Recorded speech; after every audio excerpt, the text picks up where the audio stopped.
আসসালামু আলাইকুম স্টুডেন্ট। আজকে আমরা বায়োলজি নিয়ে তোমাদের প্রথম অধ্যায় জীবন পাঠ। এখান থেকে আমরা বায়োলজি কোনো বুঝে বুঝে পড়ার কোনো বিষয় না। বায়োলজি হচ্ছে একবারে মুখস্থ। বাট মুখস্থ করার ক্ষেত্রে কোনগুলো মুখস্থ করতে হবে, কোনগুলো জাস্ট রিডিং করতে হবে, এইগুলো তোমাদের বুঝতে হবে। তো আমরা আজকে আমাদের এই ক্লাসে আমরা খুব কম সময় নিব, 10 থেকে 15 মিনিটের মধ্যে এই অধ্যায়ে কি কি আছে, কোনটা ইম্পর্টেন্ট না, কোনটা কিভাবে আসবে, পরীক্ষায় তোমরা কিভাবে অ্যান্সার করবা, ওইটা নিয়ে আমাদের কথা হবে। তো বায়োলজির ক্ষেত্রে তোমাদের যেহেতু জীবন পাঠ প্রথম অধ্যায়, এটা কিন্তু অনেক বেশি ইম্পর্টেন্ট তোমাদের ক্ষেত্রে, কারণ তোমার বায়োলজির ভিত্তি এখান থেকে তোমার শেখানো হয়েছে, বায়োলজি কি, কেন, কি বা কিভাবে। তো বায়োলজিটা একটু প্রথম অধ্যায়টা একটু মনোযোগ দিয়ে পড়বা, ভালো করে রিডিং করা বই। তো আমি যদি বলি বায়োলজি শব্দটা কিভাবে আসছে, বায়োলজি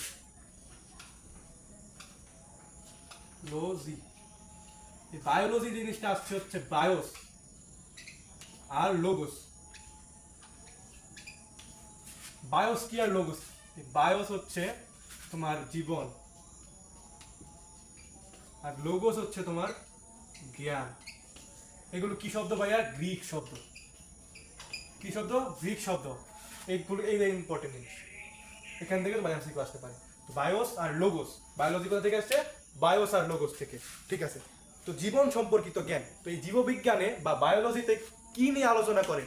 দুইটা জিনিস নিয়ে আলোচনা করে, দুইটা ভাগে যে জিনিসগুলো, দুইটা জিনিস না, অসংখ্য জিনিস নিয়ে আলোচনা করে। তবে তাদের যে আলোচনার বিষয় বা কাজের বিষয় সেটাকে দুই ভাগে ভাগ করে। আচ্ছা, বায়োলজিকে কাজের বিষয়ে এরকম দুই ভাগে ভাগ করে। একটা হচ্ছে ভৌত, একটা কি তত্ত্বীয় বা ভৌত, আর একটা হচ্ছে ফলিত বা অ্যাপ্লাইড। ঠিক আছে, ভৌত ভৌত আর একটা হচ্ছে কি ফলিত। ভৌত আর ফলিত, ভৌত জিনিস কি ভাই, ফলিত জিনিস কি? ভৌত, ধরো তোমার হচ্ছে একটা জিনিস তুমি আবিষ্কার করছো, তত্ত্ব দিছো, একটা থিওরি দিছো, এটা হচ্ছে ভৌত। আর তুমি থিওরি কাজে লাগাইয়া নতুন একটা যন্ত্র তৈরি করছো, ওই যন্ত্র দিয়ে তোমাদের মানুষের উপকার হচ্ছে, সভ্যতার বিনির্মাণ হচ্ছে, ওইটা হচ্ছে ফলিত। অর্থাৎ এটা হচ্ছে তোমার তত্ত্বীয় বা থিওরি, আর ফলিত হচ্ছে অ্যাপ্লাইড। ম্যাথের কিন্তু একটা আছে যে তত্ত্বীয় ম্যাথ বা থিওরিটিক্যাল ম্যাথ, আর একটা আছে কি applied math, applied chemistry, applied physics. বুঝছো? এটা হচ্ছে ফলিত জিনিস। তো ভৌত আর ফলিত তোমাদের পরীক্ষা সবচেয়ে বেশি ইম্পর্টেন্ট এমসিকিউর জন্য। ভৌত আর ফলিত যেই শাখাগুলো আছে ভৌত জীববিজ্ঞানের আর ফলিত জীববিজ্ঞানের শাখাগুলো কোনটা কি নিয়ে কাজ করে, বা ফলিত শাখাগুলো কোনটা, ভৌত শাখাগুলো কোনটা, এই নিয়ে তোমাদের এমসিকিউ আসে, প্রশ্ন আসতে পারে কোনটি ভৌত শাখা, কোনটি ফলিত শাখা। এক্ষেত্রে সবচেয়ে বেশি ইম্পর্টেন্ট কয়েকটা আমি নাম লিখে দিই। শ্রেণীবিন্যাস ভৌত ক্ষেত্রে, হ্যাঁ, শ্রেণীবিন্যাস, শ্রেণীবিন্যাস টেক্সোনমি আমার বলে, টেক্সোনমি উল্লেখ করলাম না, তোমরা বই থেকে নিও। টেক্সোনমি কোষবিদ্যা, হরমোন বিদ্যা, তারপর হচ্ছে তোমার আরো কয়েকটা আছে, হচ্ছে ফিজিওলজি বা শারীরবিদ্যা,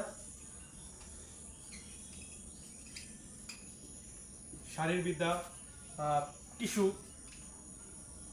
নিয়ে যেখানে আলোচনা করা হয়, এন্ডোক্রাইনোলজি, তারপর বিবর্তন।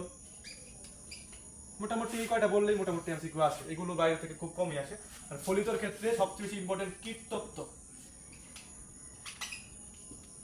সবচেয়ে বেশি কোনটা ইম্পর্টেন্ট? কীটতত্ত্ব আর পরজীবী বিদ্যা।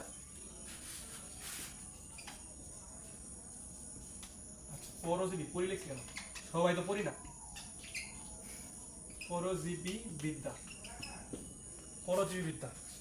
কীটতত্ত্ব, পরজীবী বিদ্যা, ফার্মেসি, তারপরে ওয়াইল্ড লাইফ, তারপরে হচ্ছে বায়ো ইনফরমেটিক্স, কম্পিউটার রিলেটেড, যেটা এইগুলো তোমার হচ্ছে ভৌত ফলিত। এইগুলো তোমরা বই দেখবা, তোমাদের দেওয়া আছে, ওইগুলা দেখবা। আর আরেকটা জিনিস সবচেয়ে বেশি ইম্পর্টেন্ট ভাই, এই জায়গা থেকে একটা কোশ্চেন আসে যে শারীরবিদ্যার কোনগুলা?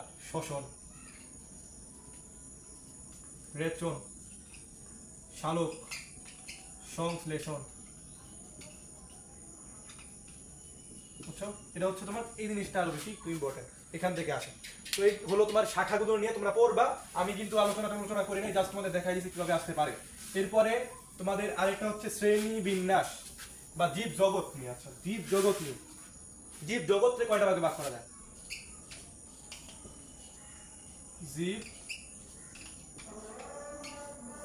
জীব জগৎকে 5টা ভাগে ভাগ করে, 5টা।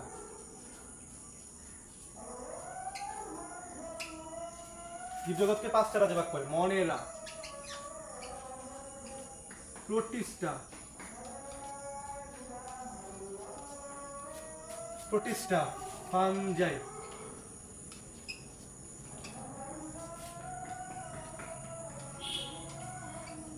প্লান্টি অ্যানিমেলিয়া অ্যানিমেলিয়া অ্যানিমেলিয়া এই 5টি রাজ্যে ভাগ করে হচ্ছে জীবজগৎকে। কে ভাগ করে? এই 5টি রাজ্যে তোমার ভাগ করে হচ্ছে, এই 5টি রাজ্যে ভাগ করে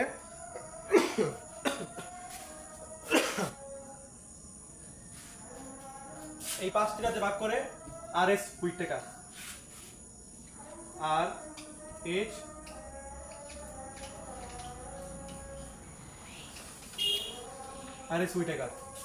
হুইটেকার ভাগ করে।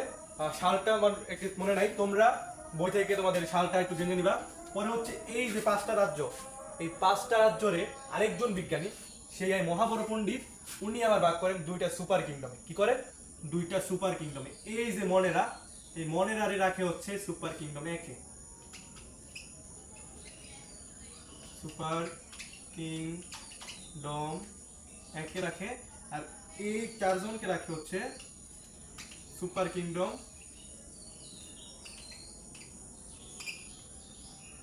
2।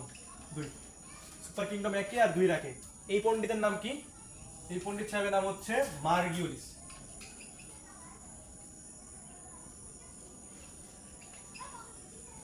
ঠিক আছে? মার্গুলিস না মার্গিউলিস, এটা নিয়ে বিতর্ক করতে আসো না।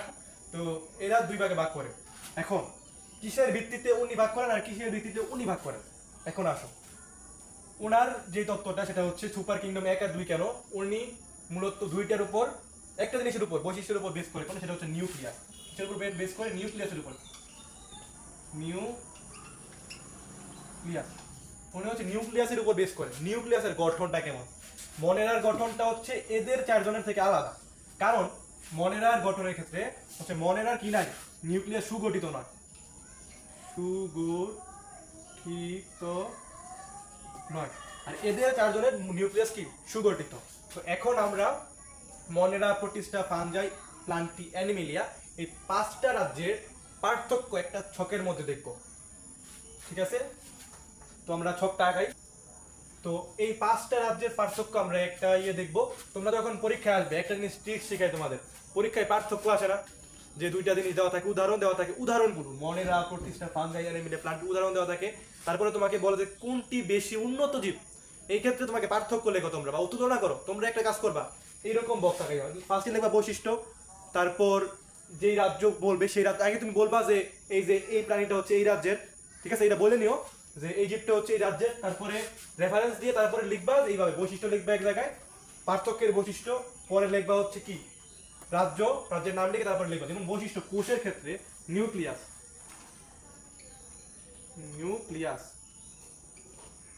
নিউক্লিয়াস কি? এটা সুগঠিত নয়, এটা সুগঠিত, এটা সুগঠিত, এটা সবই সুগঠিত। ঠিক আছে? সুগঠিত, আমি দাগ দিয়ে বোঝাচ্ছি, লেখার টাইম নেই এখন। তো নিউক্লিয়াস সুগঠিত নয়। এর অঙ্গাণু কি? এর শুধুমাত্র রাইবোজোম থাকে। কই থাকে? রাইবোজোম থাকে। এর শুধুমাত্র রাইবোজোম থাকে। আর এদের সব থাকে, সব থাকে না, কিছু কিছু থাকে, বাট রাইবোজোম, শুধুমাত্র এর রাইবোজোম থাকে। আর সুগঠিত নয় এরকম একটা নিউক্লিয়াস থাকে, যেটা ঝিল্লি থাকে না, যেটা নিউক্লিওলাস থাকে না, মানে ছড়া ছিটানো থাকে একটা মনেরার মধ্যে। তারপরে মনেরার উদাহরণ কি? নষ্টক, তারপরে হচ্ছে তোমার নীলাভ সবুজ শৈবাল, প্রোটিস্টা কি? অ্যামিবা, ফানজাই কি? মাশরুম, অ্যানিমেলিয়ার কি? মানুষ, গরু, মানুষের গরু একই জিনিস। প্লান্টি হচ্ছে গাছ, গাছের ক্ষেত্রে আবার ঝামেলা আছে কিছু কিছু জায়গায়। তো এটা হচ্ছে উদাহরণ। এইবার আসো, এর মূলত এই জিনিস শেষ, এর জিনিস কিন্তু শেষ। এ কিভাবে খাদ্য গ্রহণ করে? এই শোষণ প্রক্রিয়ার মধ্যে খাদ্য গ্রহণ করে। এই প্রজনন করে কিভাবে? দ্বিবিভাজনের মধ্যে। দ্বিভাজন কি? অ্যামাইটোসিস। এ কিভাবে করে? এও দ্বিভাজন করে। ফানজাই কি করে? ফানজাইও মাঝে মাঝে দ্বিভাজন করে। তবে এর আরেকটা হচ্ছে গিয়ে যৌন জননের নাম হচ্ছে তোমার কনজুগেশন। কনজুগেশনের মাধ্যমে প্রোটিস্টা কিন্তু প্রোটিস্টা মূলত কনজুগেশনের মাধ্যমে, যৌন জননের মাধ্যমে তারা কি করে? এদের বংশ বিস্তার করে। আর ফানজাইয়ের ক্ষেত্রে ফানজাই খাদ্য গ্রহণ করে। এরা মাইসেলিয়াম নামে মানে একটা জিনিস দেওয়া আছে, মাইসেলিয়াম যুক্ত মানে একটা প্রাণী, জীব, সরি, মাইসেলিয়াম যুক্ত, মাইসেলিয়াম বলা হয় এদেরকে, কারণ এরা একটার পর একটা কোষ এভাবে সাজানো থাকে, এই কারণে মাইসোলিয়াম বলে। এরা কেন, যৌনজনন কেমন, এটার কেমন তোমরা বই থেকে পড়বা, ভিডিও বেশি হবে আলোচনা করলে। তারপরে হচ্ছে তোমাদের প্রজনন, এভাবে লিখবা, প্রজনন, কোষ, কোষীয় অঙ্গাণু, বৈশিষ্ট্য, তারপরে হচ্ছে উদাহরণ, তারপর খাদ্য গ্রহণ, পরিপাক, এগুলো এইভাবে বৈশিষ্ট্য লিখবা, বৈশিষ্ট্য বরাবর লিখবা এর এইটা আছে, এর এইটার নাম। তারপরে এ কিভাবে বসবাস করে, এই এককভাবে বসবাস করতে পারে দলবদ্ধভাবে, এই এককভাবে দলবদ্ধভাবে, কলোনিয়াল, এরকম যে বৈশিষ্ট্যগুলো আছে তোমরা বই থেকে পড়ে এবার শখ আঁকায় বাসায় একটা কাজ করতে পারো। বইয়ের খাতার, আমি এখান থেকে একটা পৃষ্ঠা দেখাই, আমার এখানে পৃষ্ঠা আছে, একটা পৃষ্ঠা দাও তো। আচ্ছা এখান থেকে নি, এইদিকে একটা পৃষ্ঠা দাও একটা। যদি তোমাদের খাতার মধ্যে একটা খাতা নিবা, খাতা নিয়ে তোমরা, আচ্ছা ঠিক আছে ধন্যবাদ। তো এরকম একটা পৃষ্ঠা নিবা, পৃষ্ঠা দেওয়ার পরে এইভাবে রাখবা, সোজা নিয়ে, সোজা দিলে কিন্তু 5টা জায়গা নিবে না। এইভাবে নেওয়ার পরে তোমার দাগ দিবা, 6টা দাগ দিবা, 6টা ঘর করবা, এখানে বৈশিষ্ট্য লিখবা ঠিক সেম ভাবে। তারপরে লিখবা হচ্ছে মনেরা, প্রোটিস্টা, ফানজাই, অ্যানিমেলিয়া, প্লান্টি, এটা লিখে বৈশিষ্ট্য লিখবা। এইভাবে দেখবা নিউক্লিয়াস লিখছি, নিউক্লিয়াস বরাবর লিখবা এই নিউক্লিয়াস কেমন, এটা কেমন, এটা কেমন, এটা কেমন, এটা কেমন। পরে লিখবা কোষের অঙ্গাণু, কোষের গঠন, তারপরে হচ্ছে পরিপাক, খাদ্য গ্রহণ, যত ধরনের বৈশিষ্ট্য আছে তোমরা কি করবা একটা একটা করে এভাবে লিখবা। এরটা কেমন, এদেরটা কেমন, এক একটা জায়গায় এক একটা রকম দেখবা। লেখার পরে তোমার একটা নোট তৈরি হবে, 2 পৃষ্ঠার মতো লাগবে। যদি বড় বড় লেখা হয় তাহলে বেশি লাগতে পারে, বাট আমার লেখায় 2 পৃষ্ঠা লাগছিল। তো এইটা রাখা তুমি নোট হিসেবে ব্যবহার করবা। বায়োলজি একবার যা নোট করবা এসএসসি পর্যন্ত নিয়ে যাবা। তারপরে ওই নোটটাই তুমি এসএসসি পরীক্ষার আগে লিখে দেবা, দেখবা যে পরীক্ষার মধ্যে তুমি সুপার ভাবে লিখতে পারছো। তার মানে আমাদের এই জীবজগতের 5টা রাজ্য শেষ। এরপরে যেটা ইম্পর্টেন্ট শ্রেণীবিন্যাস, এর মধ্যে আছে মানুষের শ্রেণীবিন্যাসটা পড়ে যাইবা। আর হচ্ছে গিয়ে শ্রেণীবিন্যাসটা নিয়ে আমি একটু আলোচনা করতেছি, এটা মুছে নেই, কমিয়ে আছে শুরু করো না। শ্রেণীবিন্যাস, তো শ্রেণীবিন্যাসের ক্ষেত্রে তোমার যে অর্ডারটা মনে করতে হয় যে রাজ্য, পর্ব, গোত্র, শ্রেণী, গোত্র, রাজ্য, পর্ব, শ্রেণী, গোত্র, গণ, প্রজাতি, এই অর্ডারটা তোমাদের মেনটেন করতে হয়। তো এইভাবে তুমি হচ্ছে পড়বা মানুষেরটা, মানুষের শ্রেণীবিন্যাস, মানুষের নামকরণ, মানুষের শ্রেণীবিন্যাস এবং নামকরণ, মানুষের শ্রেণীবিন্যাস প্লাস নামকরণ। নামটা কেমন, দ্বিপদ, ঠিক আছে। এই জিনিসটা তোমরা বই থেকে পড়ে নিবা। দ্বিপদ নামকরণ নিয়ে একটু আলোচনা করো। দ্বিপদ নামকরণের ফার্স্টে থাকে কি, প্রথম নামটা থাকে গণ, আর দ্বিতীয় নামটা থাকে কি প্রজাতি, দ্বিতীয়টা কি থাকে প্রজাতি। দ্বিপদ নামকরণে গোত্র, গণ, প্রজাতি, গণ আর প্রজাতি মিলে কি দ্বিপদ নামটা। এখন তোমাদের হচ্ছে মানুষের শ্রেণীবিন্যাসে করবা। মানুষের বৈজ্ঞানিক নাম কি, হোমো সাপিয়েন্স, আন্ডারলাইন করতে হবে অবশ্যই। দ্বিপদ নামকরণের ক্ষেত্রে তোমার কিভাবে লিখতে হয় এই নিয়মটা ওই তোমাদের বইয়ে যা দেওয়া আছে, প্রথমত বইয়ে যা দেওয়া আছে তাই করবা। জাস্ট আমি তোমাদেরকে বলতেছি কোনটা ইম্পর্টেন্ট বেশি। মানুষের শ্রেণীবিন্যাস, মানুষকে কেন হোমোস বলা হয়, কেন হচ্ছে প্রাইমেট গোত্রে বলা হয়, মানে এইগুলো তোমরা জাস্ট জানবা। আর তোমাদের নাম দেওয়া আছে কতগুলো, 15টার মতো নাম দেওয়া আছে, আমি এখান থেকে সিলেক্ট করে দিই। তোমরা পড়বা হচ্ছে শাপলা পড়বা, তারপর কি পড়বা আর মানুষ পড়বা, টাইগারেরটা পড়বা, টাইগার মানে হচ্ছে রয়্যাল বেঙ্গল টাইগার, বাঘেরটা পড়বা, আর কলেরারটা পড়বা, পেঁয়াজেরটা পড়বা। এবার পেঁয়াজেরটা আসছে, পেঁয়াজ। তারপরে আর যে কয়টা আছে তোমাদের ইম্পর্টেন্ট বোর্ড কোশ্চেনে যেগুলো আসছে রিপিটেড, ওইগুলো তোমরা পড়বা। তাহলেই মূলত এই অধ্যায়ের কিন্তু আর কিছু নাই। এই অধ্যায় আমরা অলরেডি শেষ করে দিছি আলোচনা করে। তোমরা জাস্ট বই থেকে পড়বা, আর আমি যেভাবে বলছি ওইভাবে তোমরা জাস্ট করবা। আর চিত্র তেমন কিছু নাই এই অধ্যায় থেকে, ওই পার্থক্যটাই বেশি ইম্পর্টেন্ট। তোমরা ইনশাল্লাহ এইগুলো যদি এইভাবে পড়তে পারো এই অধ্যায়টা, তাহলে অবশ্যই এবং অবশ্যই এসএসসিতে এখান থেকে একটা সিকিউ আসলে তোমরা অ্যান্সার করতে পারবা, এমসিকিউ তো করতে পারবা। ধন্যবাদ, আসসালামু আলাইকুম।